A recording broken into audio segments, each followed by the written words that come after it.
Good morning, student. Today, last class already I had completed the elevation of boiling point, and today we will complete the depression in freezing point. Actually, today I cannot give the lecture through the board because my your microphone cord has been uh, broken.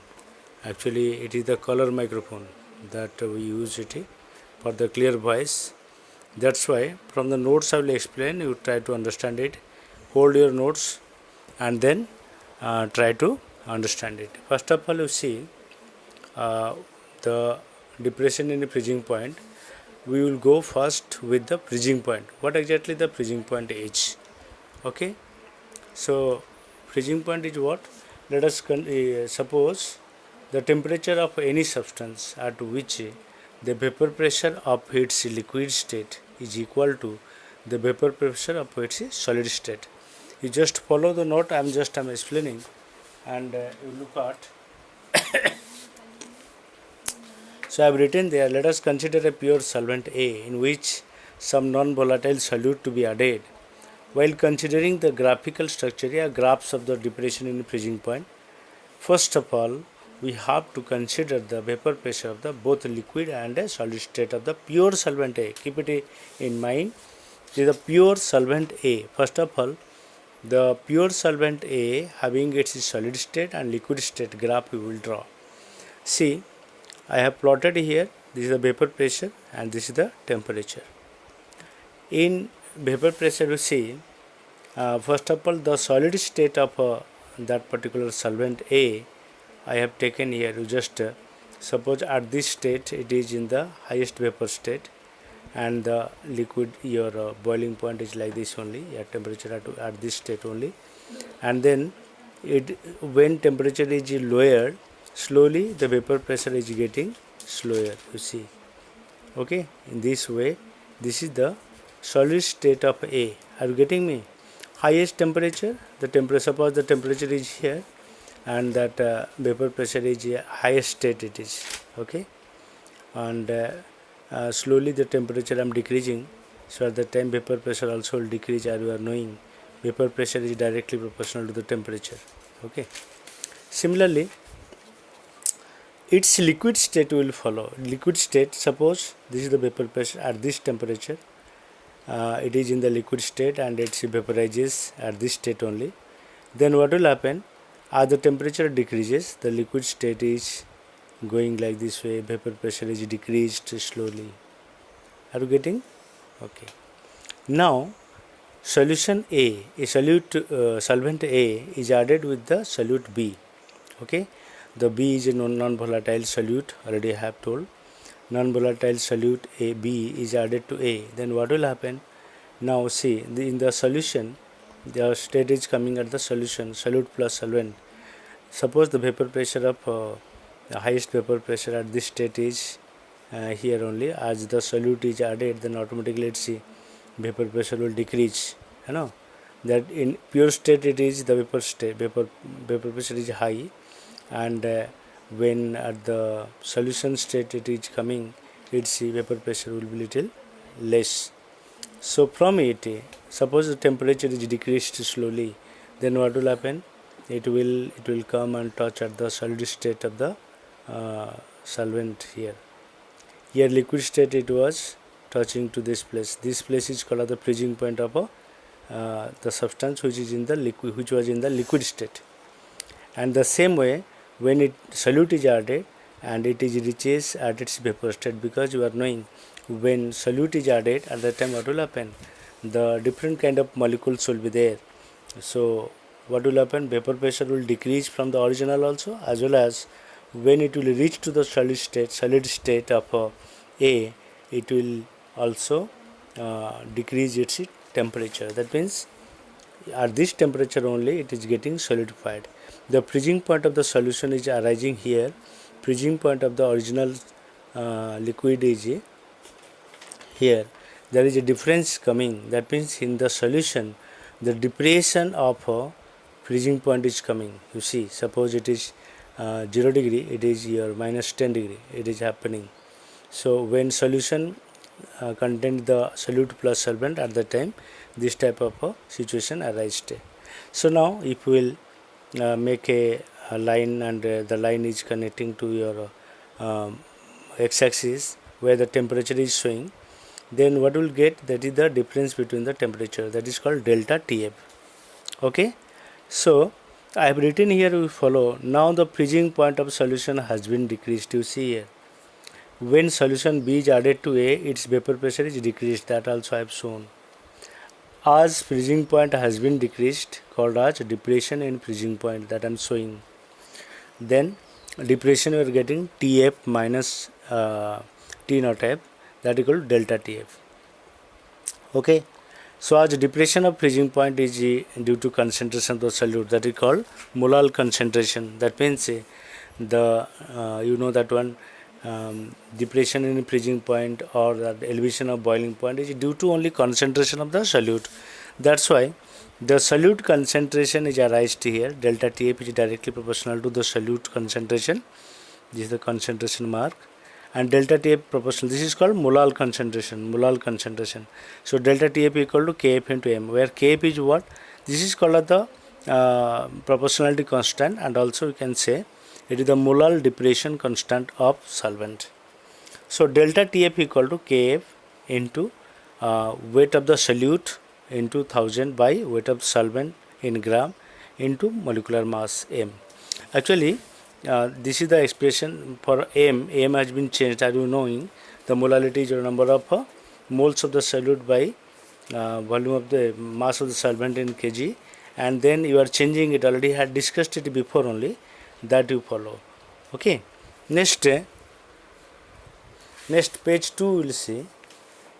This is called the abnormal molecular masses. Actually, the abnormal molecular masses, how it is happened, because when the molecular mass of the substance determined by studying any of the colligative properties comes out to be different than the theoretically expected value, the substance is said to show abnormal molecular mass.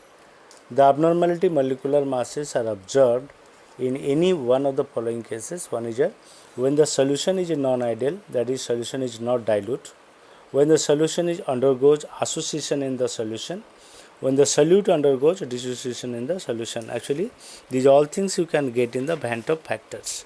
These formulas you will study, and you see here the Van 't Hoff factor I equal to experimental value of the colligative property by calculated value of the colligative property. That is called theoretical part. You see, just an explanation I have given here, and you can follow from your explanation. You see, this is the yes. Look at here. Suppose 1 mole of solute, that is your sodium chloride we have taken, and in water molecule you are adding, just making it aqueous. So at that time Na plus Cl minus ions are formed. In that case, what are getting? Initially it was 1 mole, and next 1 mole plus 1 mole, 2 moles are forming. Actually, what are the situation arising here? 1 mole, it was the theoretical part of your solute you have taken, but practically it is happening what? 1 mole of Na plus and 1 mole of chlorine minus, and then you are getting 1 mole plus 1 mole, 2 mole. Actually, if you will say the molecular mass of sodium chloride initially it was, and molecular ionic mass of sodium which you are getting this one, that means at that time this mass is getting decreased. This is called observed value. And in another way, if you will say that 1 mole of solute was taken initially, and you are getting 2 mole of substances you are getting here. So here the number of moles has been increased. This is the theoretical value and this is the observed value. That's why what does the Van 't Hoff factor shows? The Van 't Hoff factor equal to observed colligation property divided by theoretical colligation property. Here colligation property means number of moles has been changed.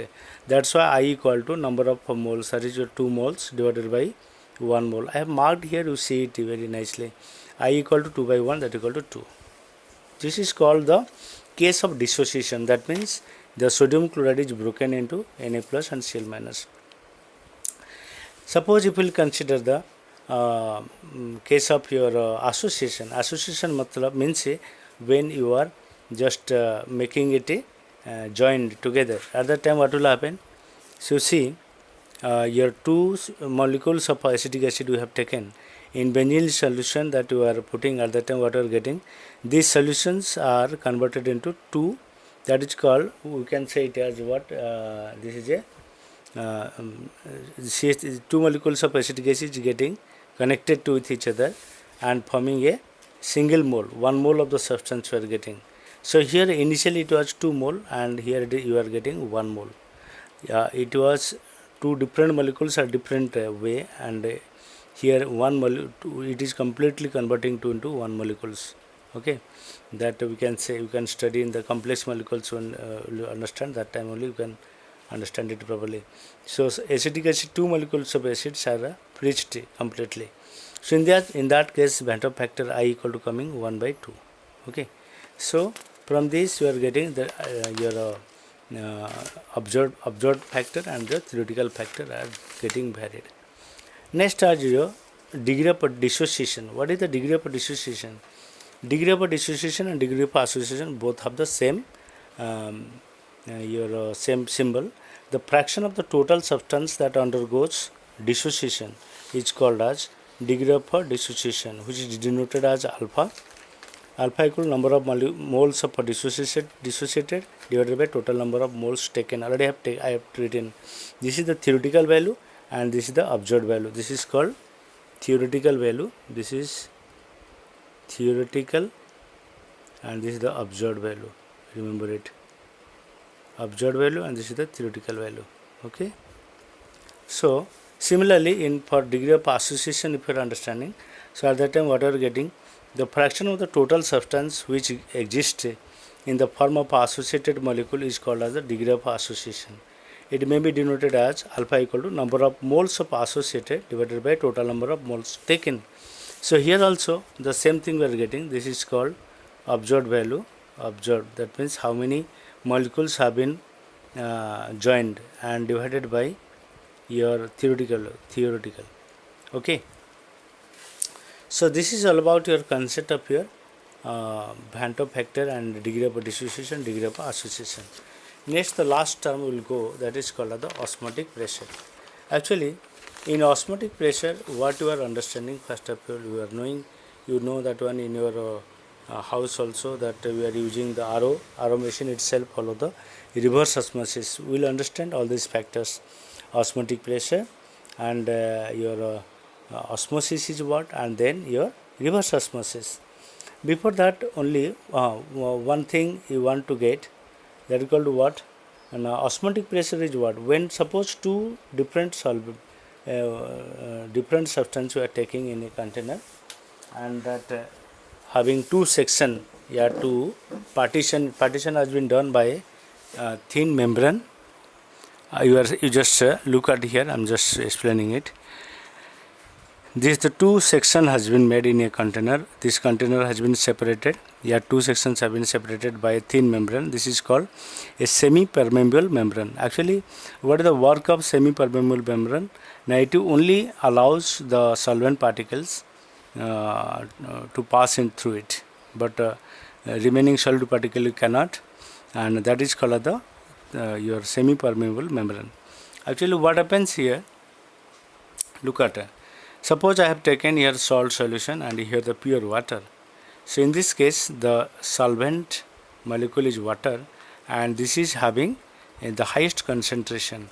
In this case the salt is added to it, that's why you can find that solute and solvent together are present.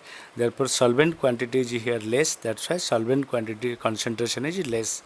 As we know the solution, in the solution the lower concentration to higher concentration to lower concentration, the solvent particle moves. That's why what will happen, these particles will start moving from this part section A to section B, understand, through this semi-permeable membrane, and this process is called the osmosis. Do you understand? Once more I repeat, the particles present in the water is the solvent particle. The solvent particle having maximum concentration of solvent itself, not solute. I am saying the solvent having more concentration here. The solvent will start from higher concentration is this one. From higher concentration to your lower concentration is here, because solvent quantity is less here. So here the particle will move from this section A to section B, part A to part B, through this semi-permeable membrane. So this process is called the osmosis. But actually osmotic pressure is what? Osmotic pressure is what? No, osmotic pressure is what, you understand? Now when we will apply some force on it, by pressure on it, which will stop the osmosis. That means the flow of water particle, solvent, will stop from A to B. At that time, that pressure is called the osmotic pressure. But reverse osmosis is what? When that little excess pressure is applied on this section A, section B, this part only. What will happen? Now from here the solvent particle will start moving towards the pure solvent. So in that case, what will happen? This is called the reverse osmosis. Once more I repeat, when little more pressure is applied on the section B, so at that time the solvent particle present in section B will start moving towards A by but through this semi-permeable membrane. This is called the reverse osmosis. Actually in our home the reverse osmosis works also like this: higher concentration to lower concentration. Instead, lower concentration to higher concentration, the solvent particle moves. You are knowing just when the water particle containing the any impurities and we are collecting it, it is getting stored at one container, and then through the thin membrane, semi-permeable membrane, due to the pressure, from it only the pure water moves towards the higher concentration part of your water, where it is initially stored. So at that time, what will happen? The impurities get separated, and that pure solvent will come out here, and from here only we collect the water. This is the process. Reverse osmosis follow in your water purifier. Okay, now so these are all about your osmotic pressure and osmosis. I told already, when solvent particle passes from higher concentration to lower concentration through a semi-permeable membrane is called as osmosis. But the applied pressure which seizes the osmosis, stop the osmosis, is called as osmotic pressure, and this is applied at the lower concentration of the solvent part. And then for example, let us consider a container that only I am discussing. Already have discussed that, only once more I am repeating. Let us consider a container which is having two parts separated by a thin permeable membrane. That is, solvent only can be passed through it. Okay. So at section A only the pure water is contained, that is called higher concentration of the solvent, and here the salt solution I have taken where the lower concentration of water is found out, solvent is found out. Therefore naturally water will flow from higher concentration to lower concentration, that is A to B. This is called the osmosis. But when pressure is applied on section B, and to flow of water from higher concentration A to lower concentration B, it is called the osmotic pressure. That means pressure is applied by which the water flow stops. This is called osmotic pressure.